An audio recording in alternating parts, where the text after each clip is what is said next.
Voice of మన్యాసులకి స్వాగతం సుస్వాగతం. ప్రకాష్ రాజ్ పారిపోయాడా? ప్రకాష్ రాజ్ కనబడటం లేదా? ప్రకాష్ రాజ్ ఈ దేశాన్నే విడిచి వెళ్ళిపోయాడా?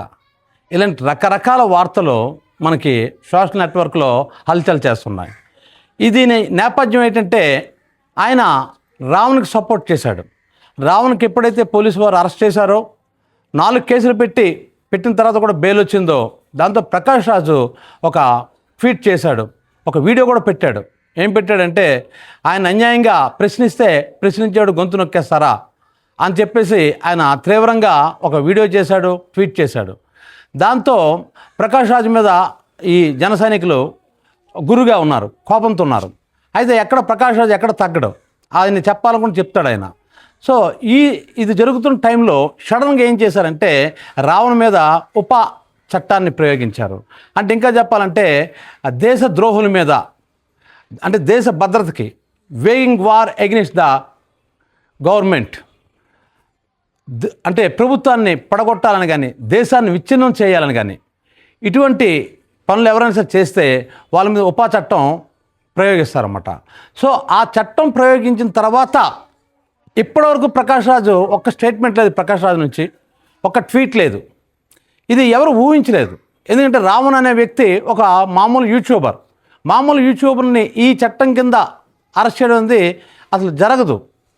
అంటే ఈ టాడా యాక్ట్, గతంలో టాడా యాక్ట్ ఉండేది, ఇప్పుడు ఉపా యాక్ట్ వచ్చింది. సో ఈ దేశ విచ్ఛిన్నానికి ఎవరైనా ప్రయత్నిస్తాను అనుకున్నట్లయితే వాళ్ళ మీద ఇటువంటి చట్టాలు అంటే చాలా భయంకరమైన చట్టాలు ఇవి. బెయిల్ రావడం కూడా చాలా కష్టం. ఇప్పుడు వరవరరావు గారిని ఇలాంటి వాళ్ళని అరెస్ట్ చేశారు కదా. సో చాలా కఠినమైన చట్టాలు ఇవి. కొంతమంది వీటిని బ్లాక్ చట్టాలని కూడా అంటారు, నల్ల చట్టాలని కూడా అంటారు అన్నమాట. సో ఇటువంటి చట్టాన్ని ఎప్పుడైతే ప్రయోగించారో అప్పటికాంచి ప్రకాష్ రాజ్ ఎక్కడా కూడా ఏ స్టేట్మెంట్ ఇవ్వటం లేదు, అసలు ఆయన ఎక్కడ ఉన్నాడో కూడా తెలియదు.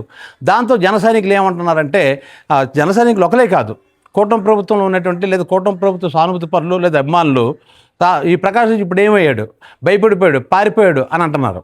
అయితే ఎందుకు ప్రకాష్ రాజ్ ఎక్కడ ఉన్నాడో తెలియదు. కానీ బహుశా ఆయన పలు భాషల్లో ఆయన నటుడు కాబట్టి ఏ భాషలో ఆయన షూటింగ్లో ఉన్నాడో లేదా ఆయన వ్యక్తిగత పనుల మీద ఉన్నాడో తెలియదు. కానీ ప్రకాష్ రాజ్ వ్యక్తిత్వం తెలుసుకున్నాడు ఎవడో కూడా ప్రకాష్ రాజ్ భయపడతాడని ఎవడో అనుకోడు. ఎందుకంటే ఈరోజు ఈ విషయం కానీ ఏనాడు నుంచో ఆయన మోడీ మీద, ఇప్పుడు కాదు గత 6-7 సంవత్సరాలుగా మోడీని విమర్శించినంతగా ప్రకాష్ రాజ్ విమర్శించినంతగా బహుశా రాహుల్ గాంధీ కూడా విమర్శించుండవు. అంత ఘోరంగా విమర్శిస్తాడు. మోడీ అంటే అసలు పడదు. లంకేష్ హత్య తర్వాత ఆయన చాలా తీవ్రంగా మోడీని విమర్శించడం మొదలుపెట్టాడు. ముఖ్యంగా మానవ హక్కులకు ఎక్కడైనా సరే ఇబ్బంది కలిగితే వెంటనే స్పందిస్తాడు అతను.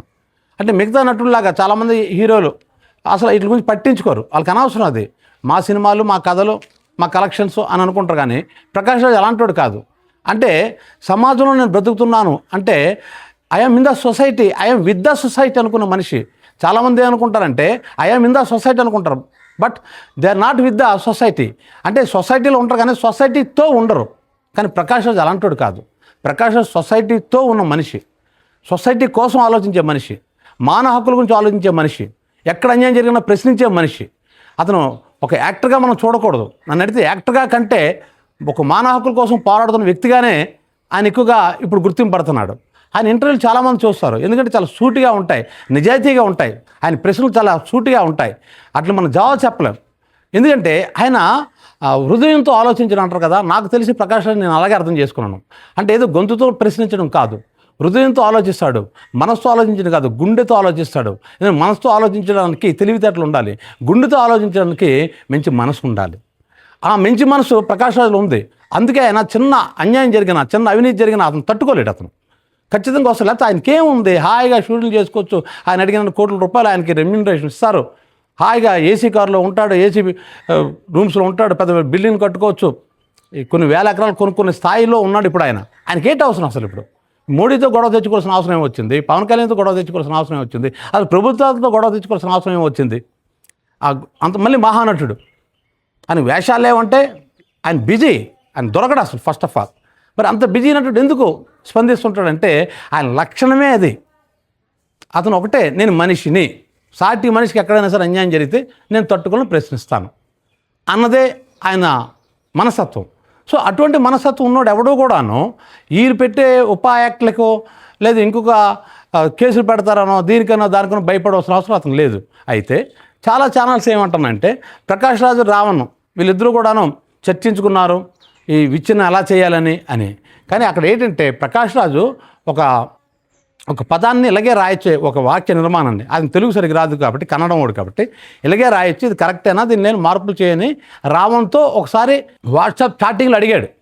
దానికేమో ఇదిగో వీళ్ళిద్దరూ కలిసి ప్లాన్ చేశారు ఇదని. ఇంకా చిత్రం అంటే రావణ్ తాలూకా సెల్ ఫోన్లో చాలా ఉన్నాయి అమ్మాయిలు ఏదో ఇచ్చేసినట్టు, అంతేకాకుండా దేశ భద్రత సంబంధించిన అంశాలన్నీ ఉన్నట్టు అన్నీ చెప్తున్న ఛానల్స్ వస్తున్నాయి, యూట్యూబ్ ఛానల్స్లో వాటిలో వస్తున్నాయి, మెయిన్ స్ట్రీమ్ ఛానల్స్ కూడా వస్తున్నాయి. కాచినాల్సింది ఇవన్నీ మీకు పోలీసు వాళ్ళు చెప్పారా? పోలీసు వారు అసలు ఎంతవరకు ప్రెస్ మీట్ పెట్టారా? అసలు రావణ్ లాంటి వాడిని అరెస్ట్ చేసిన తర్వాత మరి ఇన్ని రోజులు జరిగిన తర్వాత ఆయన రిమాండ్లో ఉన్న తర్వాత ఎంతవరకు పోలీస్ డిపార్ట్మెంట్ ప్రెస్ మీట్ పెట్టిందా? మనం గమనిస్తే సాయి కృష్ణ హత్య విషయంలో, లాకప్ డెత్ విషయంలో కూడా వాళ్ళు ప్రెస్ మీట్ పెట్టలేదు. మళ్ళీ ఈ రావణ్ తాలూకా ఈ అరెస్ట్, ఈ ఉప యాక్ట్ కింద అరెస్ట్ చేసిన తర్వాత వాళ్ళు అసలు ప్రెస్ మీట్ పెట్టలేదు. అసలు సాధారణ ప్రెస్ మీట్ పెట్టి చెప్పాలి కదా మామూలుగా, అవే చెప్పటం. కానీ ఛానల్స్లో మాత్రం లీక్లు వస్తున్నాయి. ఆ సెల్ ఫోన్ మొత్తం ఆ గుట్టంత ఉందట, గుట్టు అయిపోయింది, దేశద్రోహాన్ని పాల్పడ్డాడు, ఇది అది అని పెద్ద పెద్ద ఛానల్స్ చెప్తున్నాయి. చిత్రం ఏంటంటే ఈ పెద్ద పెద్ద ఛానల్స్కి పోలీసు వారు చెప్పారా? చెప్పబోదు మీకు ఎలా తెలిసింది? ఇది మొదటి పాయింట్. రెండో మనం గమనిస్తే మనం రావణ్ని అరెస్ట్ చేసిన తర్వాత ఆయన దగ్గర సెల్ ఫోన్ తీసుకున్న తర్వాత ప్రకాష్ రాజ్కి రావణ్కి మధ్య జరిగేటువంటి సంభాషణ అనేది జనసేన మినిస్టర్ కందుల దుర్గేష్ ఆయన వెల్లడించాడు. అప్పుడే మేము ఒక వీడియోలో అడిగాను నేను, ఏంటంటే ఫోన్ పోలీసు వాళ్ళ దగ్గర ఉంటే మినిస్టర్ గారి దగ్గరికి ఎలాగొచ్చింది, అది ఆడియో సంభాషణ ఎలాగొచ్చింది అని ఆ రోజు అడిగాను. అంటే పోలీసు వారి దగ్గర ఉన్నట్టే కదా అది ఫోను. మరి పోలీసు వారి దగ్గరికి మొదటిసారి కేసు పెట్టినప్పుడే స్టార్టింగ్లోనే తీసుకున్న తర్వాత ఇంతవరకు ఆయన ఫోన్ని పరిశీలించలేదా? ఈ మధ్యలో ఎందుకు వస్తున్నాయి బయటికి ఇవన్నీ కూడా? బోల్డ్ ఆయన తాలూకు డేటాలో చాలా ఘోరాలు ఉన్నాయి, ఆడు చాలా నీచుడు అని ఇవన్నీ చెప్తున్నాయి ఛానల్స్. నేనంటుంది ఏంటంటే ఈ విషయాన్ని కూడా పోలీసు వారు ఈ ఛానల్స్ చెప్పారా? అసలు పోలీసు వారు ప్రెస్ మీటే పెట్టలేదు. ఈ ఛానల్స్కి ప్రత్యేకించి ఫోన్లు చేసి చెప్పారా? మరి ఈ ఛానల్స్ అది డిసైడ్ చేయాలి. అట్ట కాదు, నిజమేంటో చెప్పాలి కదా. రేపు ఇది అబద్ధం తేలితే అప్పుడు ఏం జవాబు చెప్తే ఈ ఛానల్స్ అన్నీ కూడా? ఇదంతా ఎందుకు చెప్తున్నంటే ప్రకాష్ రాజ్ లాంటి వ్యక్తులు ఈ దేశాన్ని వదిలి పారిపోవడం, ఈ చట్టాలకు భయపడి పారిపోవడం, ఈ పోలీస్ కేసులు భయపడి పారిపోయే రకాలు కావు. అలాంటోడు ప్రధానమంత్రిని ప్రశ్నించినోడు ఇంత చిన్న విషయాలు భయపడి పారిపోడు. ఇది నా పూర్తి నమ్మకం.